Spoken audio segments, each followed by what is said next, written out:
crisi climàtica és un fet que, per sort, ja ningú nega. El debat, avui, és com fer front políticament a aquesta emergència.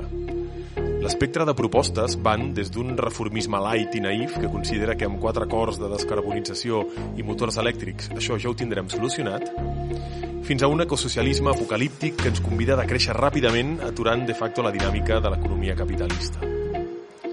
La pandèmia, que ara sembla que va arribant a la seva fi, ha estat un bon camp de proves de tot plegat. El que molts afirmen en qualsevol cas és que el model de societat que hem vingut construint està tocat de mort. La civilització occidental, tal com la coneixem, està clarament col·lapsant. En què consisteix un col·lapse civilitzatori? De tot això en parlarem avui en un nou episodi del podcast Indefugibles. Indefugibles, el podcast de la Càtedra d'Ètica i Pensament Cristià de l'IQS, amb Xavier Casanovas i Oriol Quintana. Un podcast amb la col·laboració de Catalunya Religió.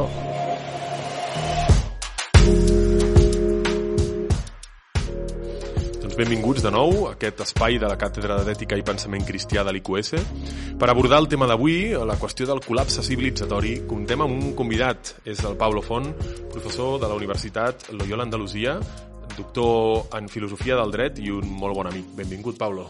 Muchas gracias, Xavi.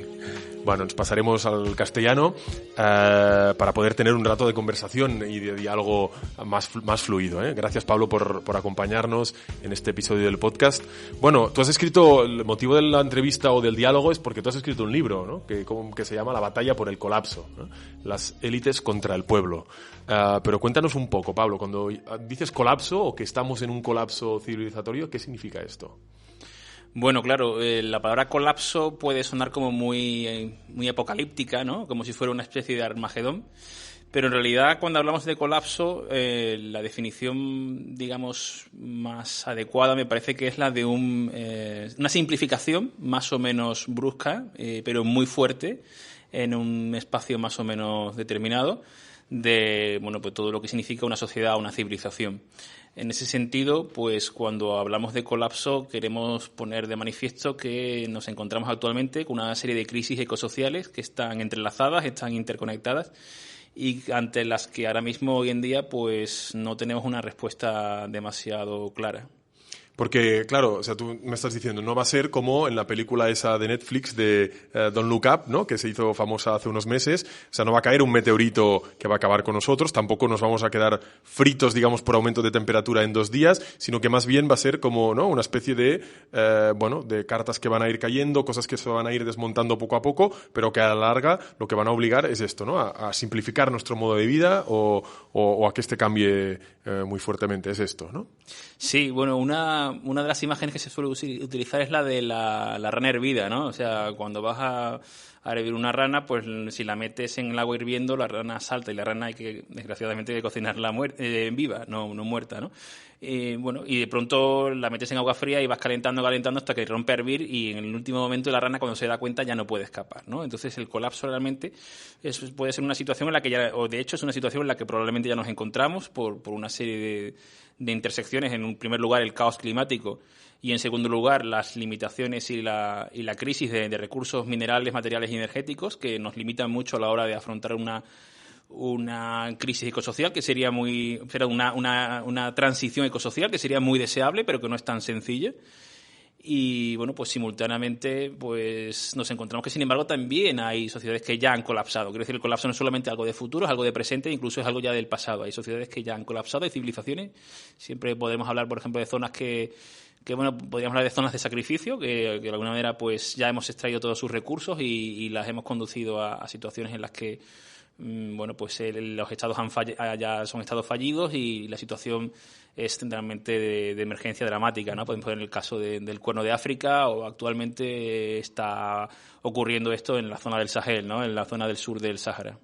Claro, pero en el caso de Europa, podríamos decir que es donde nos encontramos, y lo hemos visto también con la pandemia, parece que estamos fiando la respuesta a la emergencia climática o a esta situación de colapso que realmente yo creo que nadie puede negar, la estamos fiando en una patada hacia adelante, ¿no? Por ejemplo, en Europa hablamos mucho de los recursos que se han puesto para la recuperación económica, que la mayoría de ellos han ido hacia una especie de Green New Deal, es decir, a una cierta apuesta, ¿no?, de reindustrialización verde, ¿no?, hacia una especie de crecimiento económico que pasará por un tipo de energías que no van a ser contaminantes. Tú cargas un poco contra esta imagen en el libro, es decir, tú vienes a decir que esto es una especie de espejismo, ¿no? ¿Por qué? Sí, bueno, o sea, para empezar yo distinguiría entre aquellas posiciones que podríamos hablar que serían las negacionistas directas, que son aquellas que afirman que realmente pues la crisis ecosocial no existe, que todo esto es un bulo y que bueno, lo único que sirve es para alimentar chiringuitos. Serían las posiciones, digamos, más negacionistas directas, ¿no? Pero luego nos encontramos otras posiciones que son tecno-optimistas, que reconocen que hay un problema, pero nos dicen, bueno, hay un problema, pero tenemos la solución. Y como tenemos la solución, en realidad estamos negando el problema, claro. Entonces, por tanto, son negacionistas indirectas. Y aquí nos encontramos las posiciones más de lo que podríamos hablar como capitalismo verde, es decir, la tecnología nos va a permitir resolver estos problemas, pero además esto se convierte en una gran oportunidad. ¿Para qué? Para el negocio. Que se va a reavivar la economía, ¿no? Y de otra parte nos encontramos otras posiciones que también son tecno-optimistas, también son negacionistas indirectas, pero que plantean que la tecnología lo que nos va a permitir no va a ser tanto una posibilidad de negocio como más bien una posibilidad, una oportunidad de reconstruir el pacto social que se había implantado, ¿no?, que se había construido en Europa y Estados Unidos después de la Segunda Guerra Mundial, como algo que se había visto necesario después de todo lo que sucedió después de la crisis del 29, la gran desigualdad, el auge de los fascismos y la Segunda Guerra Mundial. Y de alguna manera esto pues se empieza a destruir a partir de los años 70, a partir de la crisis del petróleo y el auge del neoconservadurismo y sobre todo del neoliberalismo. Por tanto, bueno, pues sería la idea recuperar el estado social, el estado del bienestar, a través de todas estas tecnologías, particularmente las energías renovables y la electrificación del transporte, que va a ser un nicho para pues una gran cantidad de empleo, que va a generar riqueza y eso se va a poder repartir, ¿no? Pero bueno, claro, estas posiciones en realidad, claro, parten de una visión en que pues la tecnología va a encontrar la solución al problema, pero a día de hoy esas soluciones realmente son muy limitadas, tienen muchos efectos colaterales y de esto no se suele hablar. Pero esto es justamente lo que se nos está de alguna forma vendiendo como posibilidad de salida, ¿no? Hoy en día, si tú preguntas a cualquiera cuáles son las noticias, pues tienen que ver con las inversiones que pueden llegar de Europa para todo este tipo de energías, todo este tipo de economía verde, como tú decías, ¿no? Porque es un problema esto. Hoy en día casi todo el mundo, ¿no? O sea, poniéndome en la piel de alguien que quiere, venga, vamos a salir de esta, ¿no? Incluso con muy buena voluntad te diría, no, la solución pasa por aquí. ¿Por qué tú crees que no pasa por aquí la solución? Bueno, hay un doble problema y después todo esto converge en que claro, esto es una solución pues en la que hay muchos intereses que convergen y que de alguna manera se presenta como la más fácil, ¿no? Más que tener que cambiar nuestro estilo de vida o nuestros valores como sociedad, ¿no? ¿Cuál es ese doble problema que empuja hacia aquí? El primero es el del pico de los recursos, el pico del petróleo, en definitiva, es decir, no se acaba el petróleo disponible, pero cada vez es más escaso el petróleo accesible y, por tanto, barato y al mismo tiempo de calidad. Esto es una realidad en general con todos los hidrocarburos, pero en particular con el petróleo. Tengamos en cuenta que además hay algunos derivados, los derivados del petróleo, eso sí, que son insostenibles. Y eso ha llevado a que en los últimos años las grandes empresas petroleras pues se han dado cuenta de que esto ya no es rentable y han dejado de invertir en prospecciones y en perforaciones.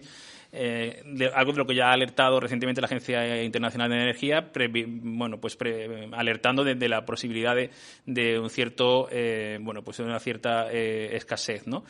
Y simultáneamente está el tema de las energías renovables, que se han convertido, al mismo tiempo se ha convertido en un foco de atracción de capitales al que precisamente estas grandes empresas energéticas y petroleras están atendiendo. Y sin embargo, las renovables tienen una serie de limitaciones muy fuertes y, por otra parte, tienen limitaciones en cuanto a sus prestaciones, tienen limitaciones en cuanto a que requieren muchísimos materiales minerales que son escasos y que están concentrados en algunos territorios de los que se extraen a veces colonialmente. Y, en tercer lugar, son dependientes. Ahora mismo las energías renovables, está muy bien hablar de ellas, pero a día de hoy son dependientes de los hidrocarburos. Es imposible que funcionen de manera independiente y autónoma. Vale, o sea, me has convencido, Pablo. O sea, está claro que estamos en pleno colapso, que esto realmente no se aguanta por mucho que nos creamos un cierto discurso de transición hacia una economía verde o un capitalismo verde. Y tú lo que haces en el libro, y a mí me parece realmente el apunte más interesante, es preguntarte también en qué momento todo esto se torció, ¿no? En qué momento nos hemos creído que realmente la tecnología se salvará, que cualquier cosa nos salvará, que cualquier cosa que nos podamos imaginar va a ser posible, porque el ser humano es capaz de todo y más, ¿no? Es capaz de explorar el universo entero y de superar todos sus límites, ¿no? Tú de esto hablas también en el libro, ¿no? Y nos hablas también un poco del mito del progreso y de superación de todos los límites. ¿Por qué estamos en este punto? Es decir, ¿por qué es tan difícil hacer una reorientación en nuestra sociedad donde veamos que tenemos que autoimponernos unos ciertos límites o que hay una especie de fantasía o utopía irrealizable en la posibilidad de que nos vayamos todos a vivir a Marte? Claro, son cuestiones muy complejas, pero bueno, intentando simplificarlas un poco, yo diría que realmente lo que se produce con el salto del final de la Edad Media a la modernidad en Occidente, solemos calificarlo en gran medida como secularización, es decir, Dios deja de estar en el centro de esta sociedad, de las sociedades occidentales, ¿no? Y sin embargo, yo creo que más que un proceso de secularización se produce un proceso de sustitución, es decir, el Dios judeocristiano es sustituido por el ser humano, preferentemente, por supuesto, el varón blanco occidental, etcétera, etcétera, ¿no? Bueno, pues de orientación heterosexual, etcétera, etcétera, ¿no? Podemos ir sumando, pero sobre todo, en todo caso, el ser humano que no conoce límites, el ser humano cuya digamos fruto más, digamos, más supremo, superior, es la ciencia y su aplicación práctica, que es la tecnología.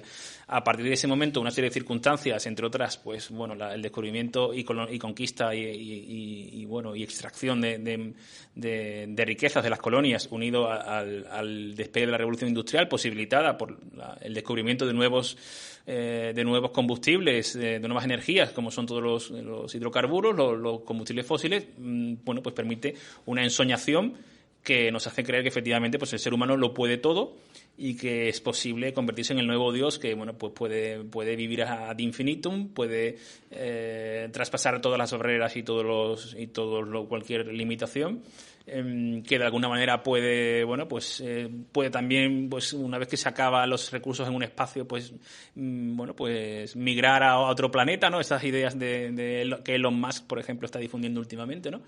Y en última instancia también creencias que de algún tipo son mágico-religiosas, ¿no? Por ejemplo, la creencia en que vamos a descubrir, ¿no? Hay muchos que sueñan, ¿no? con eso, ¿no? Ya va a llegar, ¿no? Una energía que sea pues en ese sentido religiosa, ¿no? O sea, que sea infinita, limpia, ilimitada, y que, bueno, pues que no tenga ningún efecto colateral, ¿no? Ahí hay un pensamiento religioso de algo que no existe, pero la realidad es limitada y la realidad tiene unas delimitaciones, ¿no? Entonces, evidentemente, dentro de ese marco de pensamiento que es desde el que abordamos la realidad, pues no queremos mirar para otro lado y pensar que, bueno, que ya inventarán algo, que ya aparecerá algo, o que si no, pues efectivamente, pues que nos iremos a Marte si todo peta, ¿no? Y realmente eso no es, los números no cuadran, ¿no? Tú que eres matemático lo sabes. Pues yo que me he leído el libro también, ¿no? Puedo decir que realmente todo esto que comenta Pablo está como muy bien documentado y muy bien referenciado, ¿no? Con cantidad yo diría que Pablo se debe haber leído pues todo lo que se ha escrito en los últimos 15 años en torno a la cuestión del colapso y de la crisis civilizatoria, y en ese sentido recomiendo realmente, bueno, pues la lectura del libro para poder ir entrando un poquito más, porque claro, en este rato de conversación tampoco nos va a dar para entrar en todos los temas que tú en el libro, que aunque es pequeñito, son 100 páginas, abordas de forma como muy, muy intensa, ¿no? Pero sí que me gustaría que pudiéramos hablar al menos de un par de cosas más, ¿no? Tú hablas también de cómo la globalización, de alguna forma, ha tenido un impacto en esto, ¿no? En el sentido de que ha acabado convirtiendo el planeta, digamos, en el que vivimos, en una única cosa, en una cosa también limitada, es decir, el capitalismo ya se ha extendido hasta el último rincón y, por lo tanto, en el momento en que ya no hay nada más que explotar o de lo que sacar, ¿no? De alguna forma un cierto rendimiento, estamos llegando al fin. Tú pones el ejemplo de la isla de Pascua, me encantaría que nos comentaras este ejemplo porque me parece como muy ilustrativo, y luego vamos también a la cuestión un poquito más política, que también puede ser interesante, pero centrémonos en esto, ¿no? Como el papel de la globalización y este ejemplo que pones en el libro de la isla de Pascua, que es como, bueno, pues esto, muy, muy, muy interesante.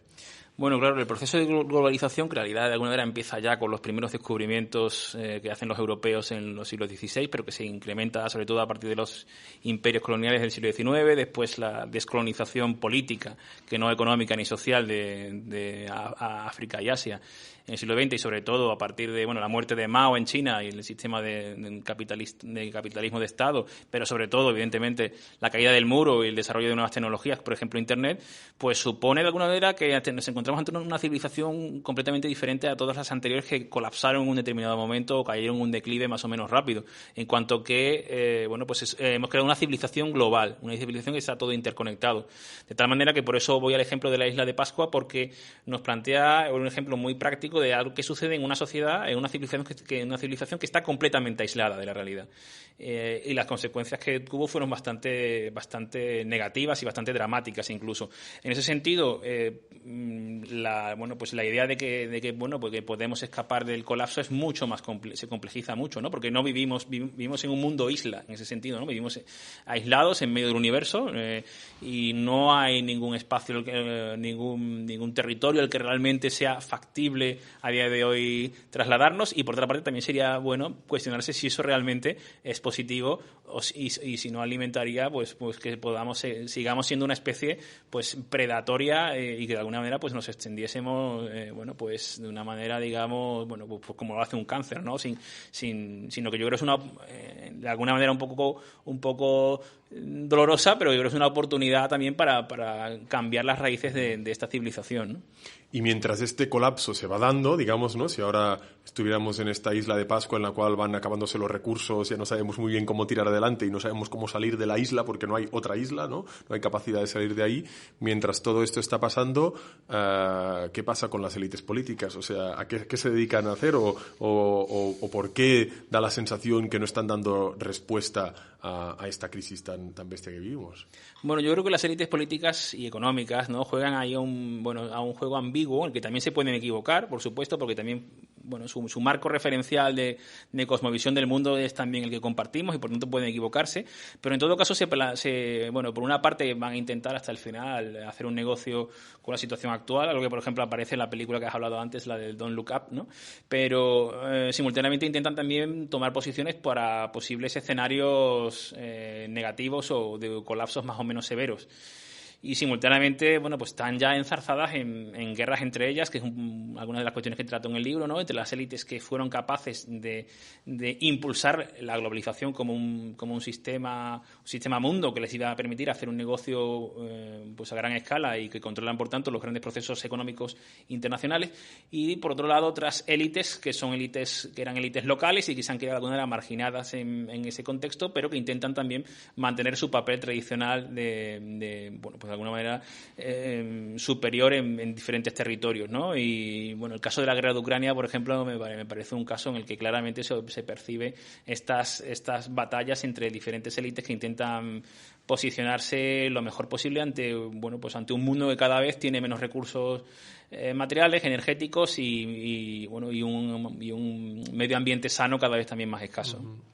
Claro, tú pones mucho énfasis en el hecho de que mientras estas élites se van peleando entre ellas, ¿no?, nosotros como pueblo, digamos, ¿no?, con poca capacidad para reaccionar o para hacer algo, nos lo miramos un poco, yo diría, como esto, ¿no?, como despistados o de alguna forma engañados, ¿no? Es decir, que aquí también hay un elemento, yo diría, de distracción ante el gran colapso que estamos viviendo por parte de nuestras élites para que parezca que salgan otros debates que de golpe parecen más importantes que este, o que de alguna forma, ¿no?, estemos un poco dormidos, diría, ¿no?, mientras todo esto va pasando, ¿no? Claro, la pregunta es, ¿qué escenarios se nos deparan ahora mismo, digamos? Porque tu discurso realmente es duro, es apocalíptico, no en el sentido, como decíamos al inicio, ¿no?, de un Armagedón, no va a caer un meteorito ahora, pero esto ya lo vemos, ¿no? Aquí vemos una civilización que va colapsando y no sé si acabaremos como en el Imperio Romano, digamos, ¿no?, que habrá libros que hablarán del Occidente, digamos, y de la modernidad como una etapa de grandes gestos y de grandes cosas, pero ¿hacia dónde vamos? ¿Hacia la extinción total del género humano? ¿O esto es algo impensable? ¿O vamos hacia escenarios que quizá todavía no hemos ni imaginado? Bueno, no tengo el libro de ruta del futuro, ¿no? Pero evidentemente, o sea, vamos a cambios importantes, tanto por un lado por el caos climático, como por el otro lado que es la primera gran crisis ecosocial a la que nos enfrentamos, como por otro lado el declive de los recursos, que justo cuando más lo necesitaríamos para afrontar ese caos climático. Y ante eso, pues hay escenarios, pues los escenarios peores, los escenarios mejores, en los que pues hubiese escenarios más utópicos, y en medio hay escenarios intermedios que pueden ser más o menos distópicos, pero algunos de ellos pueden llegar a ser escalofriantes. Es decir, los más distópicos evidentemente nos llevan a escenarios de destrucción y de imposibilidad de la vida en la Tierra.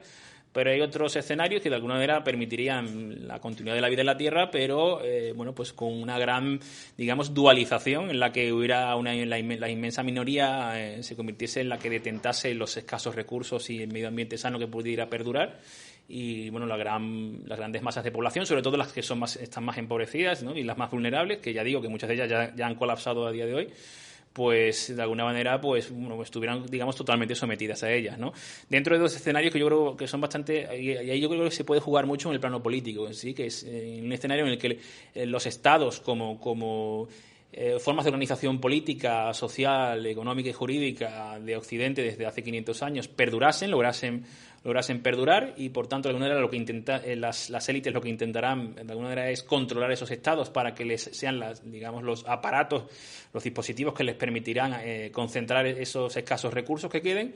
O el otro escenario es que directamente la complejidad de estos grandes aparatos estatales y burocráticos no pueda seguir funcionando en este contexto de enorme simplificación del que hemos hablado antes, en sociedades que son muy complejas, y en ese caso podemos encontrarnos sociedades más bien caóticas en las que, de alguna manera lo que nos encontraríamos sería más bien algún escenario tipo Mad Max, ¿no? En el que, señores neofeudales intentarían controlar territorios y no habría, sería un poco la ley del oeste, ¿no? Es un tipo de, pero en todo caso ninguno de estos escenarios son positivos, ¿no?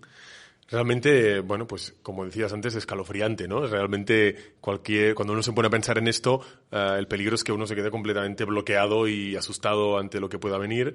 Pero tú en el libro lo afirmas y vas diciendo más de una vez, ¿no? Podemos salvarnos y podemos salvarnos juntos, ¿no? O sea, hay también un mensaje de, yo diría, no sé si de esperanza o al menos sí de posibilidad, digamos, ¿no? De cambiar el rumbo de una historia que todavía no está escrita, evidentemente, ¿no? No sé si tú, para ir terminando ya, nos invitarías, no sé, algún tipo de acción o qué le dirías a alguien que después de escuchar pues este relato y lo que tú nos has estado contando dice, yo quiero hacer algo para que esto no vaya por el peor de los caminos, ¿no? Claro, yo creo que es importante darnos cuenta que hay miedos que no tienen sentido, y estamos rodeados de miedos que nos inducen, y sin embargo algo que sí tendríamos que tenerle miedo, como es la posibilidad de un colapso ecosocial, no se habla. Ahora bien, ese miedo tiene que ser un miedo que no sea ni paralizante ni tampoco que nos conduzca a la evasión, ¿no? Que no hay nada que hacer, ¿no? Porque precisamente ese comportamiento sí es el que nos va a llevar directamente al colapso. O sea, evidentemente si no hacemos nada, pues como podríamos decir que ese es un comportamiento que por omisión va a ser performativo, o sea, va a llevarnos evidentemente al colapso porque no hemos hecho nada. Pero sí es verdad pues que hay ventanas de oportunidad, hay muchas posibilidades de generar utopías más reales, contando con los límites del ser humano, retomando también gran parte de las experiencias y saberes acumulados a lo largo de la historia humana, tanto en nuestra propia civilización como en otras civilizaciones que hemos subalternizado y hemos mirado por encima del hombro.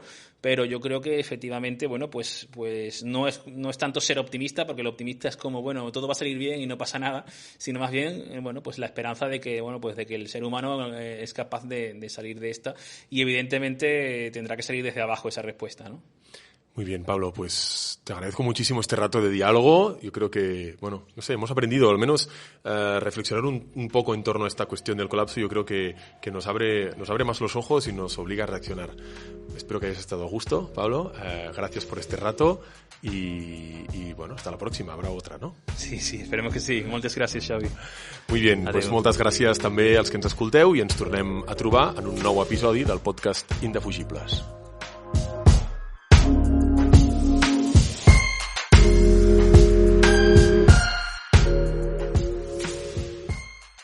Catalunya Religió.